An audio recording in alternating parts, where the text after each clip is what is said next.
브라질에서 한인 교회들에 많이 가서 설교를 했는데 미국에서는 두 번째입니다. 제가 브라질 사람이기 때문에 한인 교회 가서 말씀을 전하면 말씀보다는 얼마나 한국말을 잘하는가 거기 집중해서 봅니다. 괜찮습니다. 보셔도 됩니다. 그러나 이제 한국에서 온 지는 30년이 돼서 많이 잊어버렸습니다. 이해를 하시기를 바랍니다. 오늘 이 귀한 자리에 베델 교회에 여러분에게 말씀 전할 수 있는 기회를 주신 하나님께 먼저 감사를 드립니다. 또 베델 교회와 우리 김한효 목사님께 감사를 드립니다. 그저께 목사님이 한국에서 오륜교회에서 말씀 전하셨죠. 그래서 그 설교를 들었는데 시험에 대해서 말씀하셨죠. 그래서 그 설교를 들었는데 참 은혜 많이 받았습니다. 감사합니다. 또 저는 40년 전부터 이성갑 장로님하고 깊은 관계가 있습니다.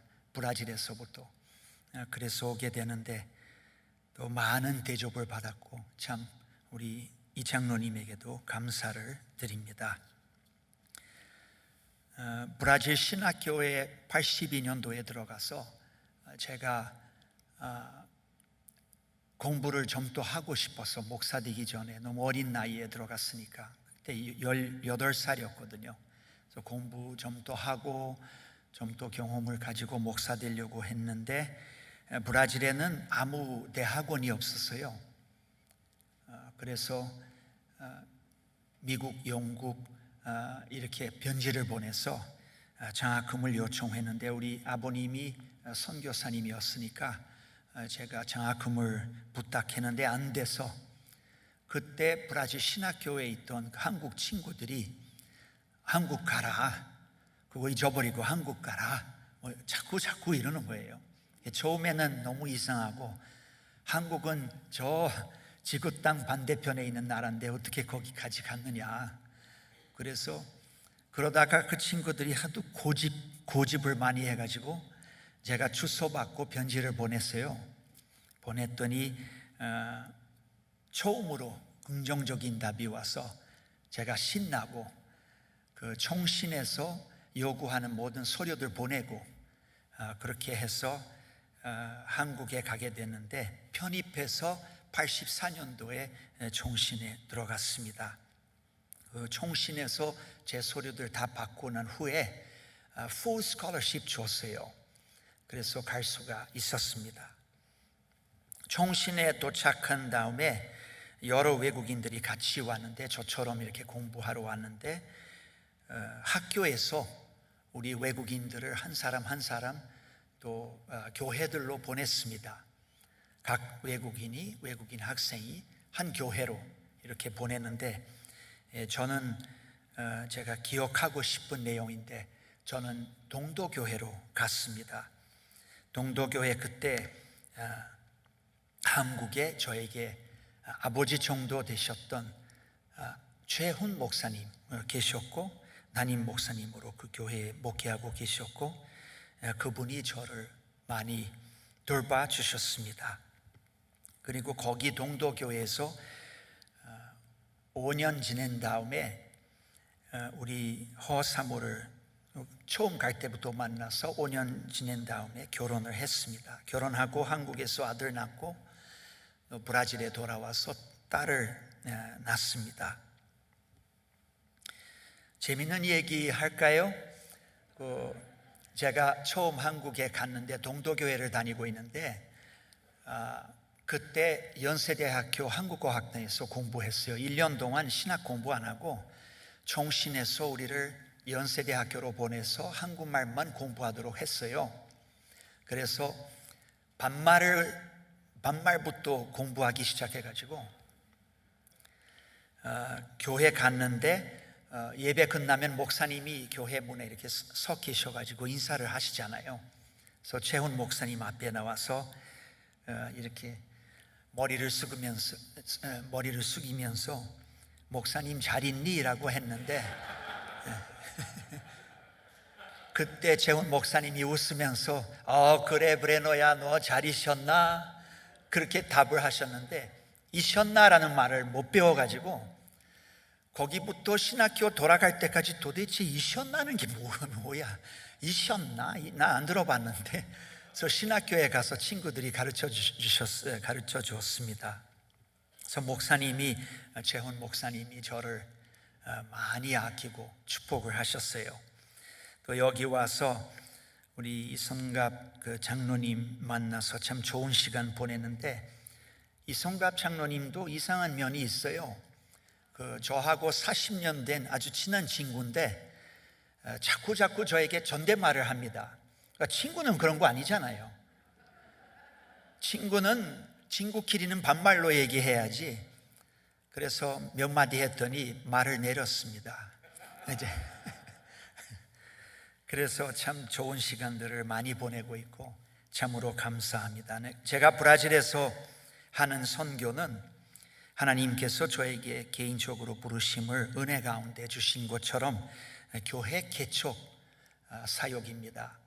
그래서 그동안 30년 동안 1년에 한 교회 정도, 한 30교회 정도 그렇게 개척을 했는데요. 작년까지는 상파울루 수도와 상파울루 주수도, 상파울루는 나라 수도가 아니라 나라 수도는 브라질리아죠. 상파울루 주의 주수도 상파울루 도시에 있었는데 1,400만 명이 살아요. 또 그 주변 도시들 다 포함하면 2천만 명이 살고 있고, 거기서 그동안 개척 사역을 늘 해왔고, 작년에 새로운 일이 일어났어요. 어떤 일이 있었냐면 브라질 상파울루 주의 지방 가장 큰 노회에서 저를 불렀습니다. 노회장이 전화 와가지고 여기 지방 도시들에 수많은 좋은 도시들이 많은데 장로교 교회가 없다, 순복음 교회들이 있어도 장로교 교회는 없다, 이렇게 말씀을 하시고 저보고 거기 오지 않겠느냐고, 그 장로교 교회 없는 도시에 교회들을 개척하도록. 그래서 이제 우리 허사모하고 기도하고 하나님의 응답을 받았네요. 그래서 작년 12월에 거기로 이사 가서 노회에서 부탁한 대로 참 큰 교회가 있는데 카탄두바라는 도시에, 상파울루 지방 도시인데 그 교회가 건물이 크고 교인이 많았는데 팬데믹 기간 때문에 교회가 거의 죽다시피 했어요. 그래서 그 교회를 좀 살리는 그런 사역을 해달라고 해서 제가 그 사역을 맡았습니다. 사진을 보면 우리 갈 때는 한 15명, 20명 정도 있었는데 지금 1년 지나서 한 90명 정도 되는데 교인이 200명 돼요. 그래서 3년 동안 이제 책임을 져서 이 교회를 이제 다시 일어날 수 있도록 일을 하기로 했고, 또 그 지역에 금년 중간에 첫 번째 장로교 교회 없는 도시를, 여기는 카탄두바인데 여기 교회고 표어가 2020년 표어가 써 있고 교회 살리는 해다 이렇게 말씀을 정했고, 그리고 연중에는 첫 번째 개척 교회를 시작했어요. 그 지방에 거의 죽었던 교회는 카탄두바 도시에 있고, 여기는 우리가 처음으로 하고 있는 개척 교회예요. 그 옆 도시 따바부안하고 옆에 있는 도시입니다. 우리 이 장로님도 가셨는데 여기는 개척 교회 모습이에요. 개척 교회 모습이고 약 한 50명. 또 여기서는 개척 교회에서 제가 지난달에 세례식을 했습니다. 그래서 두 사람에게 세례를 베풀어 줬습니다. 개척 교회 모양입니다. 이런 식으로 교회 없는 도시에 가서 전도하고, 또 열매가 생기면 시작하고, 어떤 가정집에서나 어떤 자리에서 이렇게 시작하고, 잘 되면 또 성장해서 위원회를 세우고, 또 위원회 세운 다음에는 더 커서 더 성장하고 잘 되면 그때 교회로 조직합니다. 그래서 노회를 불러서 노회에서 임원들이 와가지고 교회를 조직합니다. 그래서 그 세 단계의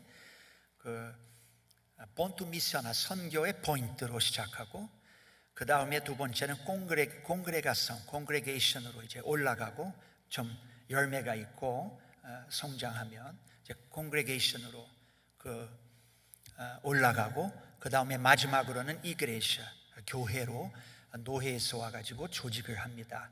당회와 집사회를 세워서 교회를 조직합니다. 늘 그렇게 일을 해왔고요. 보통 특히 지금 지방 도시에는 목사님들, 성파울에는 많이 있었지만 지방 도시에는 목사들이 별로 없어요.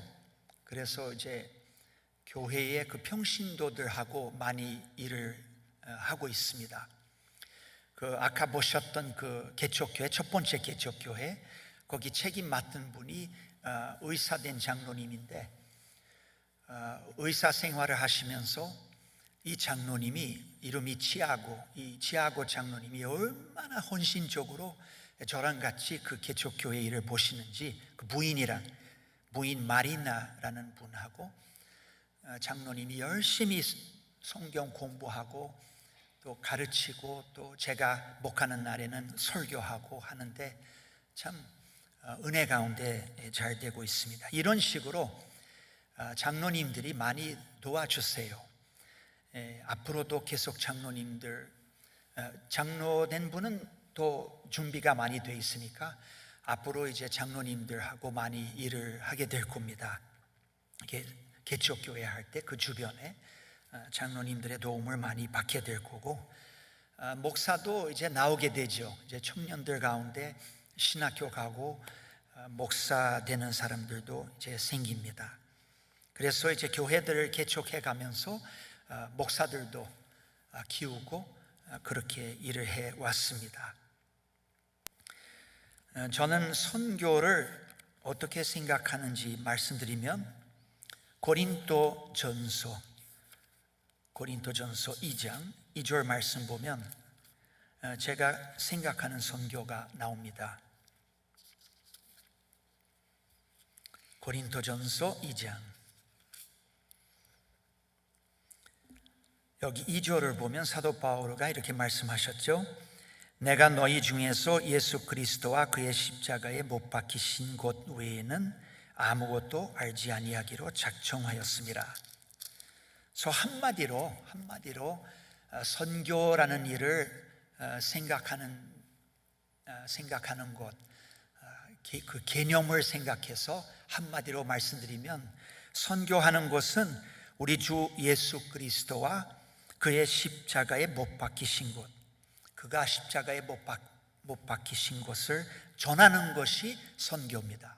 저는 늘 그렇게 생각을 해왔고 그렇게 일을 해왔습니다. 그래서 여러분들도 그렇게 선교하리라 믿고 기뻐합니다. 오늘은 데살로니가 전서 1장 본문 말씀에 따라서 말씀을 드리겠는데요, 우리 시간이 많이 없어서 빨리 말씀 전해야 되겠습니다. 첫 번째는 성경을 좀 펴보세요. 데살로니가 전서 1장에 오늘 말씀 제목은 끝까지, 이 세상 끝까지 선교해야 하는 이유에 대해서 말씀을 드리려고 합니다. 끝까지 선교해야 하는 첫 번째 이유는 뭡니까?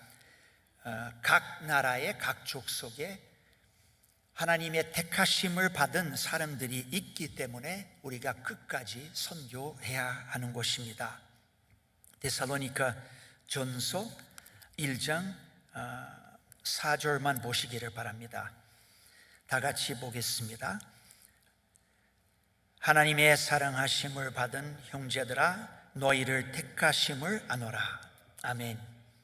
보통 데살로니가 전서 1장을 설교하면 바울의 감사, 그 2절에 나타나는 바울의 감사를 설교하면서 그 감사의 내용 3절에 있으니까 믿음의 역사, 사랑의 수고, 소망의 인내에 대해서 설교하는데, 오늘은 이 데살로니가 교회 성도들의 신앙생활에 대해서 설교하기보다는 선교에 대해서 설교를 하는 것이기 때문에 제가 다른 각도에서 이 본문을 이용하도록 하겠습니다.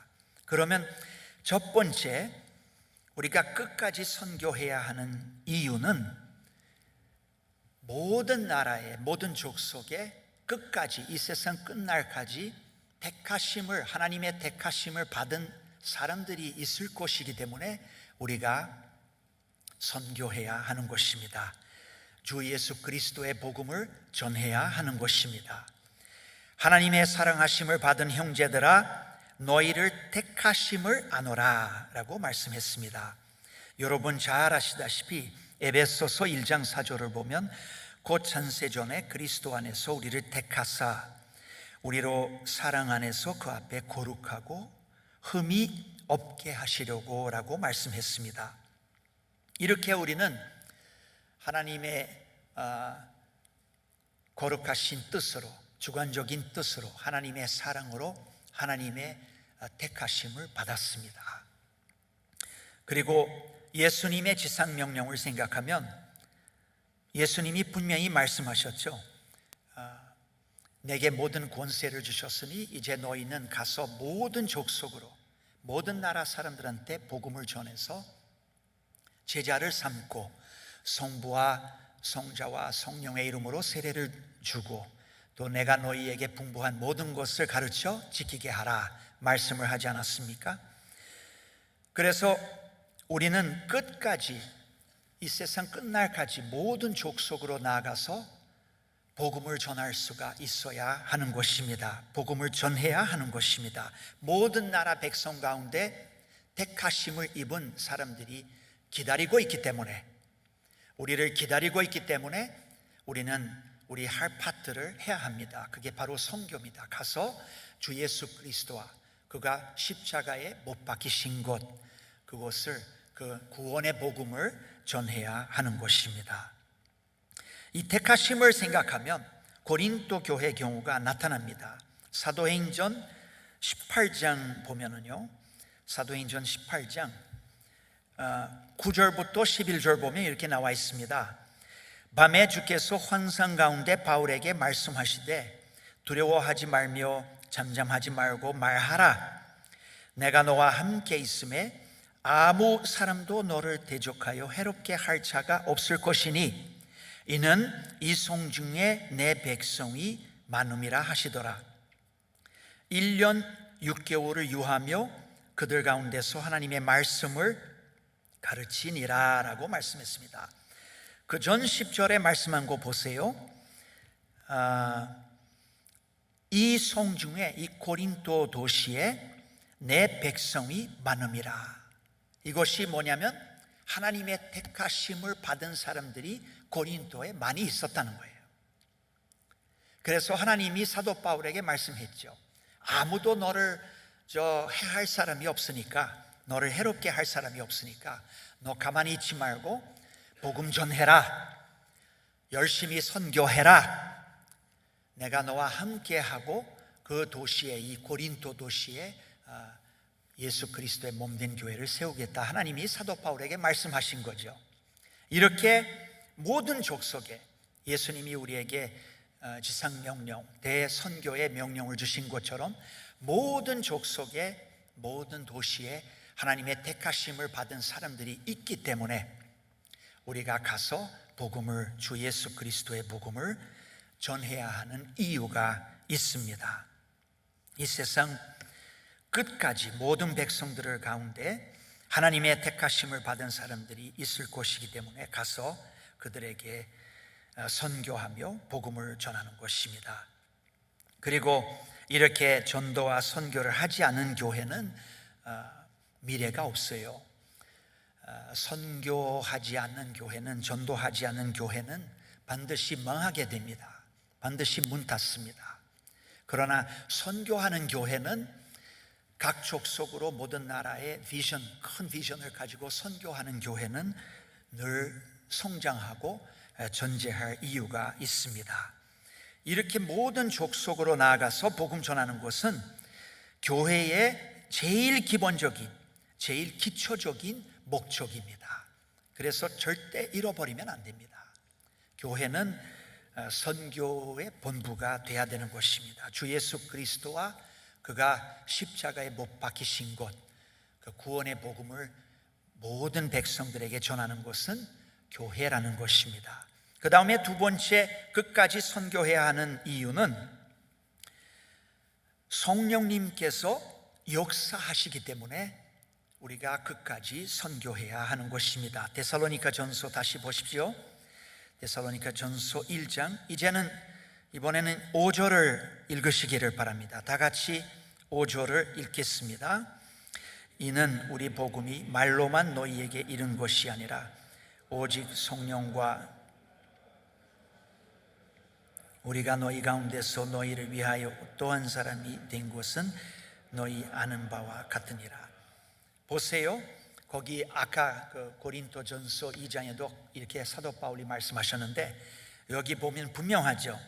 이는 우리 복음이 말로만, 사람의 능력으로만, 사람의 무슨 철학으로만 너희들에게 전해진 것이 아니라, 그렇게 이른 것이 아니라 오직 능력과 하나님의 힘, 하나님의 능력, 성령님의 능력과 성령과 큰 확신으로 된 것이니. 이 말씀을 보면 우리가 이렇게 주 예수 그리스도의 복음을 전할 때마다 성령님이 역사하십니다.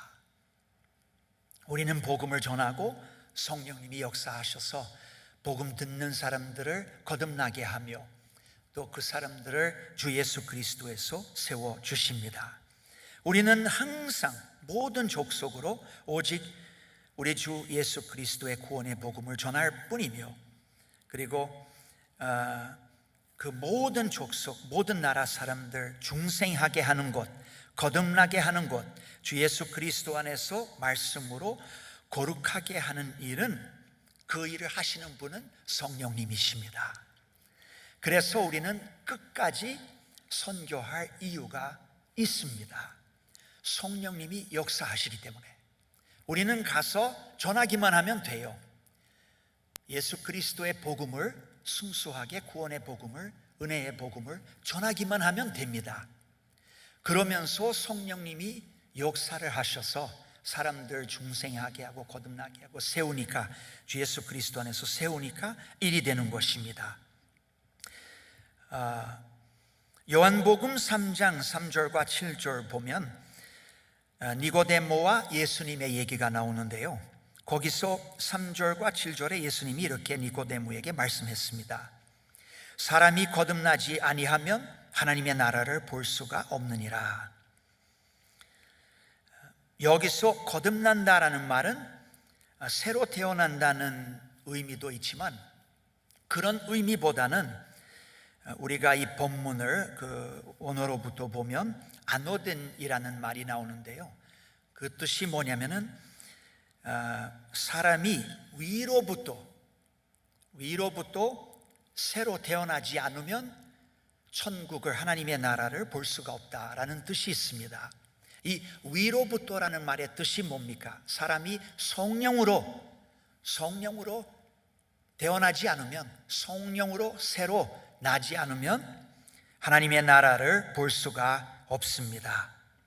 그래서 이렇게 성령님이, 우리가 선교할 때, 복음 전할 때마다 성령님이 역사하시기 때문에 사람들 거듭나게 하고 사람들 거룩하게 하고 주 예수 그리스도 안에서 사람들을 세우시기 때문에 우리가 끝까지 선교할 이유가 있습니다. 그렇다면 우리는 무슨 부담을 가져야 합니까? 우리는 복음 전하는 부담, 모든 나라 사람들에게 주 예수 그리스도와 주 예수 그리스도의 구원의 복음을 전하는 부담을 가져야 되는 것입니다. 선교를 하는 부담을 가져야 되는 것이죠. 그는 우리의 책임이고 하나님께서 우리에게 맡기신 파트입니다. 성령님은 자기 하실 일은 하시고, 우리도 우리가 할 일을 해야 되는 거죠. 가서 전해야 되는 거죠. 가서 전도하고 복음 전해야 하는 것입니다. 그래서 우리는 열심히 기도하고 열심히 복음 전하고 선교해야 하는 것입니다.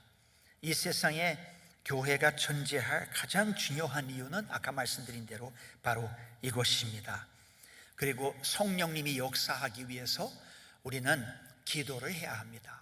그래서 여러분들이 이 복된 헵시바 새벽기도, 또 한국에서 제가 그렇게 많이 봤던 그 기도 생활, 이것을 잃어버리지 마세요.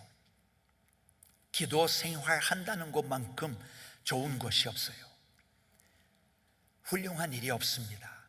기도는 우리의 전 인생을, 우리의 삶 전체를 다 바꿔 놓습니다. 그래서 여러분들이 선교를 하면서 늘 기도를 하세요. 늘 열심히 기도하세요. 정말 기도 생활을 이루세요. 한국에서 배웠던 것처럼 여기서도 아무리 미국 생활이 어려워도 기도 생활 잃어버리면 안 됩니다. 절대 안 돼요.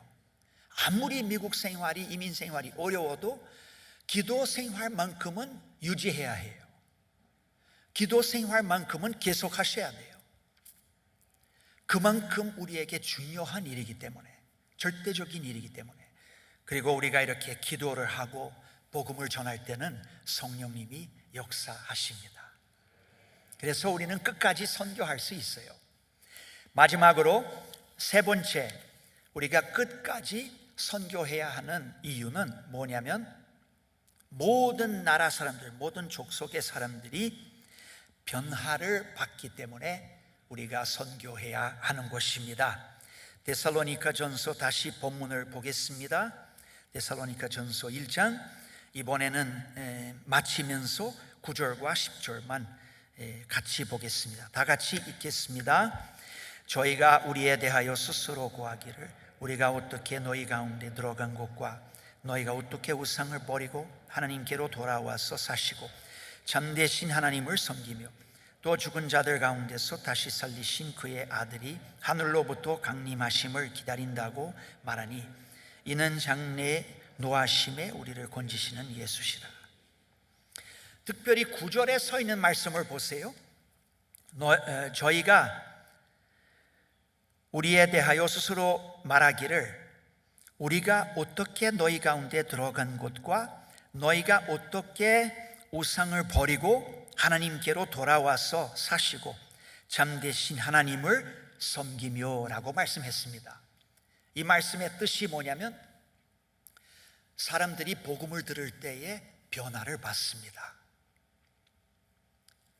사람들이 복음을 들을 때에 성령님의 역사로 주 예수 그리스도를 영접하고 새로 중생하고 거듭나고 주 예수 그리스도 안에서 세움을 받습니다. 완전히 새로워집니다. 그냥 일반적인 변화가 아니라 내적 부활, 우리 영이 부활하는 정도로 엄청난 변화가 우리 가운데 이루어집니다.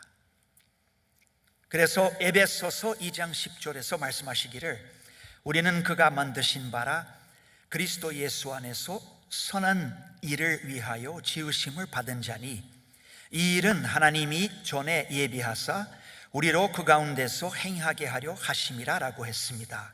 이와 같은 뜻으로 고린도후서 5장 17절 말씀이 있는데, 여러분들이 잘 아시는 말씀일 텐데, 그런즉 누구든지 그리스도 안에 있으면 새로운 피조물이라, 이전 것은 지나갔으니 보라 새 것이 되었도다 라고 했습니다. 이것이 뭐냐면, 그냥 새로운 피조물이 되는 그런 정도가 아니라 완전히 새로운 창조를 우리 가운데 만드십니다. 새로운 창조를 우리 가운데 성령님이 역사하셔서 하십니다. 우리가 완전히 새로운 사람 되는 거예요. 그래서 모든 나라 사람들이 주 예수 그리스도의 구원의 복음을 듣고 거듭날 때 큰 아름답고 거룩하고 복된 변화를 받기 때문에 우리가 끝까지 선교해야 할 이유가 있습니다. 이 데살로니가 교회 성도들은요, 아주 모범적인 사람들이 되었어요. 정말 훌륭한 교회가 되었고 큰 교회가 되었고 아주 모범적인 교회가 되었는데 이 보세요. 우리가 어떻게 너희 가운데 들어간 것과 너희가 어떻게 우상을 버리고 변화된 거 보세요. 너희가 어떻게 우상을 버리고 하나님께로 돌아와서 참되신 하나님께로 돌아와서 사시고 참되신 하나님을 섬긴다. 이렇게 아름답고 이렇게 거룩한 변화가 이루어집니다. 일어납니다. 그래서 우리는 끝까지 선교해야 할 이유가 있습니다. 우리 허사모 얘기가 있는데 미안해요. 우리 허사모 얘기해서 미안한데 브라질에 우리가 어떤 건물에서 살고 있었는데 거기 유대인들이 살고 있었어요, 같이. 근데 유대인은 예수 영접하는 거 어렵잖아요. 유대인만큼 어려운 예수 영접한다는 일이 어려운 사람들이 어려운 경우가 거의 없죠. 그런데 우리 허사모가 브라질 말을 완벽하게 잘 못했어도 그 유대인 여자하고 사귀어가지고 그 유대인 여자에게 복음을 전했습니다. 예수님을 전했습니다. 그러다가 그 여자가 예수님을 영접했어요. 그리고 우리 집까지 와서 저에게 기도도 받고 그렇게 그런 아름다운 일이 있었습니다. 이렇게 모든 족속에 성령님의 역사로 우리가 복음 전할 때 사람들이 변화를 받습니다. 아름답고 주 안에서 참되신 하나님 안에서 변화를 받고 참되신 하나님을 섬기게 되는 것입니다. 그 타바푸아 그 개척교회 보셨잖아요. 저하고 거기 지하고 장로님이 같이 하고 있는데 그 아이들이 어른들도 그렇지만 아이들하고 청년들이 중고등부 아이들, 사춘기 아이들이 예수님을 영접하고 교회 나오는데 얼마나 아름다운지 얼굴이 얼마나 아름답게 변한지 말로 다 할 수가 없어요. 정말 아름답습니다. 그렇게 아이들부터 어른까지 그렇게 예수님 안에서 변화받고 예수님을 믿고 하나님 섬기고 어른들도 참 아까 사진에 보셨지만은 참 겸손하고 아름답습니다. 이렇게 우리가 복음을 전하면 사람들이 변화를 받습니다. 오늘 하나님께 감사하고 우리 김한효 목사님께도 감사를 드립니다. 이렇게 귀한 기회를 주셔서 진심으로 감사합니다. 우리가 오늘 생각했던 내용은 끝까지 선교해야 할 이유에 대한 말씀이었습니다. 첫 번째는 끝까지 모든 족속에 하나님의 택하심을 입은 사람들이 있을 것이기 때문에 우리가 선교해야 하는 것입니다. 그들을 찾아가서 그들에게 주 예수 그리스도의 복음을 전해야 하는 것입니다. 두 번째, 끝까지 선교해야 하는 이유는 성령님이 역사하기 때문에 우리는 전하기만 하면 됩니다. 성령님이 역사하기 때문에 사람들을 변화시키고 거듭나게 하기 때문에 우리는 선교할 이유가 있고, 마지막으로는 모든 나라 사람들이 이렇게 성령님의 역사 가운데 변화를 받기 때문에 우상을 버리고 참되신 하나님을 섬기게 되기 때문에 이 세상 끝까지 우리가 선교할 이유가 있습니다. 그러기 위해서 기도합시다.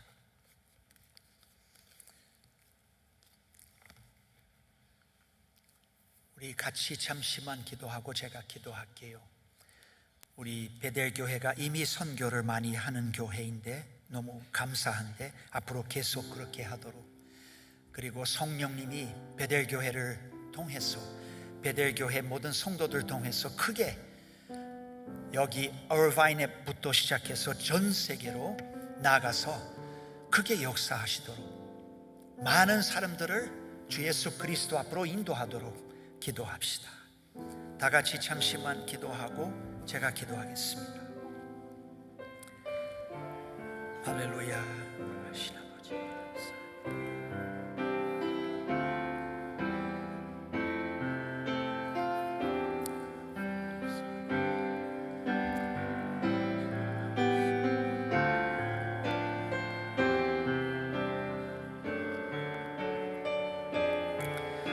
거룩하신 아버지 하나님, 진심으로 감사합니다.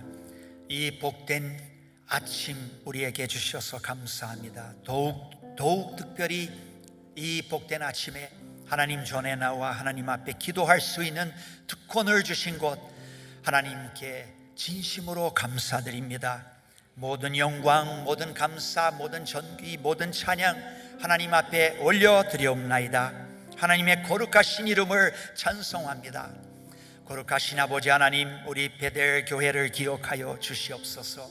베델 교회가 성령의 능력 안에서 충만한 교회가 되게 하시고, 선교의 비전을 가져 예수님이 명령하셨던 것처럼 온 족속으로 모든 나라 사람들에게 주 예수 그리스도의 복음을, 십자가의 복음을 전하는 이 귀한 베델 교회가 끝까지 되도록 하나님 축복하여 주시옵소서.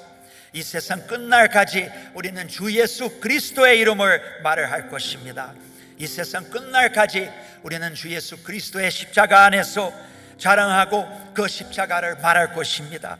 하나님, 우리를 지켜보아여 주시옵소서. 브라질에서도 우리를 지켜보아시고 항상 그 놀라운 구원의 복음, 예수님의 복음을 거기에도 성령의 능력 안에서 전할 수 있는 귀한 복을 하나님 허락하여 주시옵소서. 진심으로 감사하며 귀한 베델교회 성도들을 주 예수 그리스도의 이름으로 축복하며 아버지 앞에 기도하옵나이다. 아멘.